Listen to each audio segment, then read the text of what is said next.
అడ్డుకుంటాం, బ్రహ్మాస్త్రం ప్రయోగిస్తాం. తెలంగాణ బిల్లు పార్లమెంటుకు వెళ్లదు, వెళ్లినా ఆమోదం పొందదు అన్న మాటలన్నీ కట్టుకథలని తేలిపోయింది.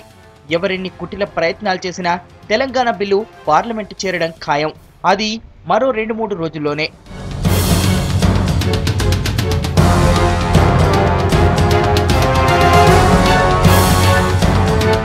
ఆంధ్రప్రదేశ్ రాష్ట్ర పునర్వ్యవస్థీకరణ బిల్లు మరో 2 రోజుల్లో పార్లమెంట్ ముందుకు రానుంది. ఈ నెల 7న లోక్సభలో బిల్లును ప్రవేశపెట్టే అవకాశాలున్నాయి. 10వ తేదీన బిల్లు పెద్దల సభ ముందుకెళ్లనుంది. 10న తెలంగాణ బిల్లును రాజ్యసభలో ప్రవేశపెట్టనున్నట్టు కేంద్ర హోంమంత్రి సుశీల్ కుమార్ షిండే రాజ్యసభ చైర్మన్ ఉపరాష్ట్రపతి హమీద్ అన్సారీకి లేఖ రాశారు.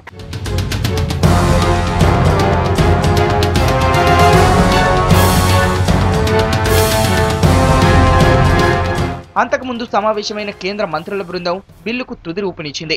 అసెంబ్లీ అభిప్రాయాలతో పంపిన ముసాయిదా బిల్లును పూర్తిస్థాయి బిల్లుగా రూపొందించింది. బిల్లులో పలు సవరణలు చేసింది. పూర్తి స్థాయిలో సిద్ధమైన ఆంధ్రప్రదేశ్ పునర్వ్యవస్థీకరణ బిల్లు రేపు కేంద్ర కేబినెట్ ముందుకు వెళ్లనుంది.